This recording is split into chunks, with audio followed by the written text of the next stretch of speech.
Same $35,000 budget. Two buyers, completely different outcomes. Alex buys new, a mid-size SUV, $35,000 out the door. He finances it at 6% APR over 60 months, a typical new car rate. His payment, $677 a month. Jordan buys the same SUV, 2 years used, same trim level, same features, 24,000 miles on the clock. Price, $24,500. He finances it at 8% APR over 60 months. Used car rates typically run a couple of points higher than new. His payment, $497 a month. Jordan pays $180 less every month for what is, functionally, the same car. But the monthly payment is just the start. Cars don't depreciate in a straight line. They drop fastest in the first 3 years, then slow down significantly. Year 1, the average new car loses about 20% of its value. Year 2, another 15%. Year 3, another 10%. By year 3, a $35,000 car is worth roughly $19,000. The original buyer absorbs $16,000 in depreciation in 36 months. That's $444 every single month. Not in payments, in pure value destruction. Jordan's used SUV already fell off that cliff before he bought it. The previous owner took the hit. Jordan's car will lose maybe another $6,000 over the next 3 years, roughly $167 a month in depreciation. The depreciation difference alone, $277 a month. That's $3,300 a year. Over 5 years of ownership, that gap is worth more than $16,000. Let's run both buyers out to 5 years, the length of their loan, and add up everything. Alex, new car. Loan payments over 60 months, $40,620.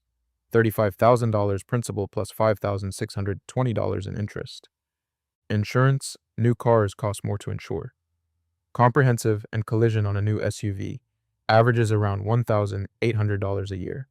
Over 5 years, $9,000.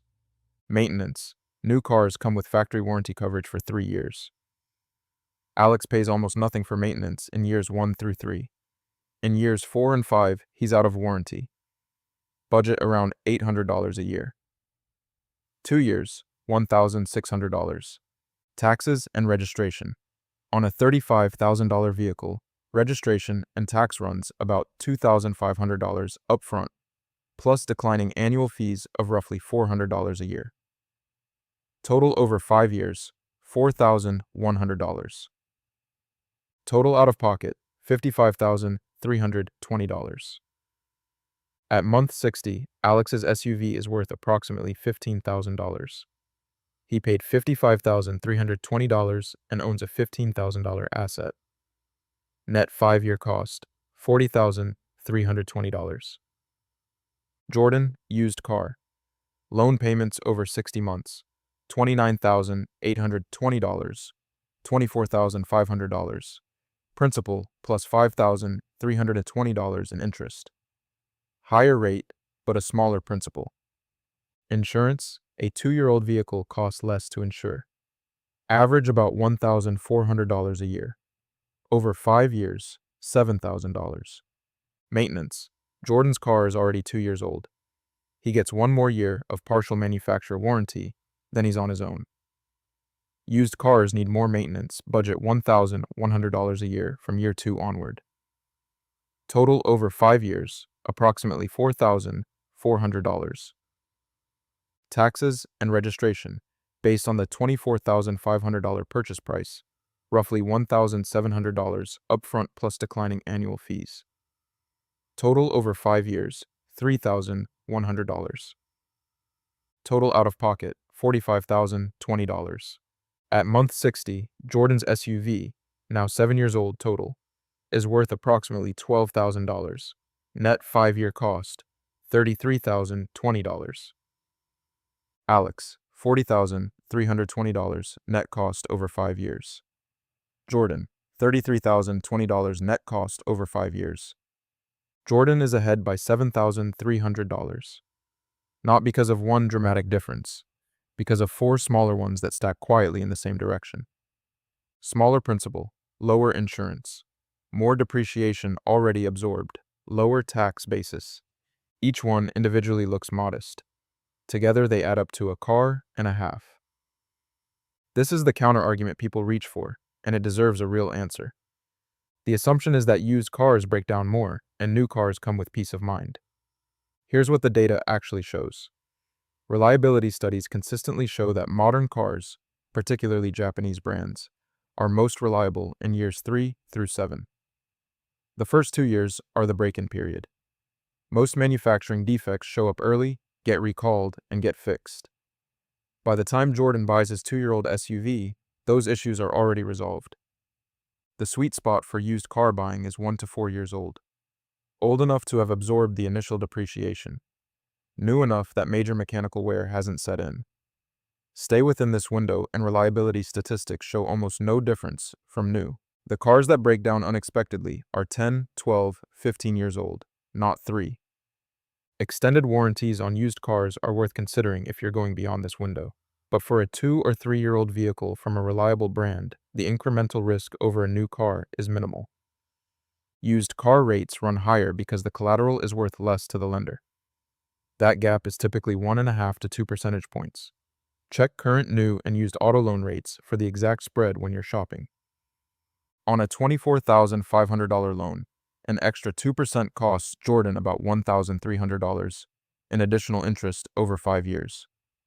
That's the entire cost of the used car rate penalty. $1,300 over 5 years. Compare that to the $7,300 net advantage Jordan already has. The rate gap is real, but it barely moves the needle. 0% financing. When manufacturers offer promotional 0% APR deals, which happen regularly on new models, end-of-year clearance, and slow sellers, the math flips significantly. At 0%, Alex's loan cost him nothing in interest. He keeps his $35,000 invested in a high-yield savings account instead, and earns roughly $2,800 over the loan period. That narrows Jordan's advantage considerably. Depending on the specific vehicle, it might close it entirely. The rule: if the new car offer includes 0% or sub 3% financing, do the full calculation.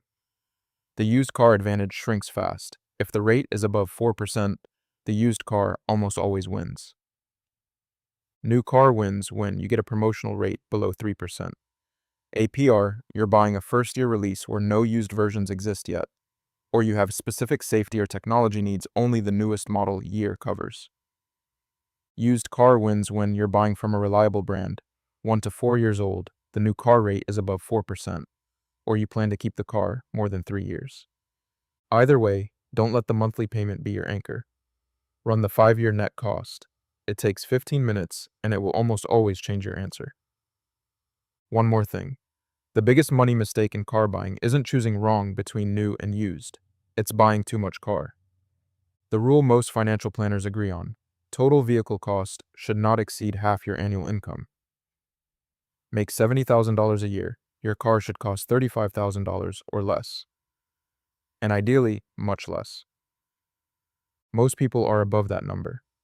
Most people also have no idea why their finances feel stuck. The car is usually part of the answer. If this made you think differently about your next purchase, run your own 5-year numbers before you sign anything. New breakdown every week. Subscribe so you don't miss it.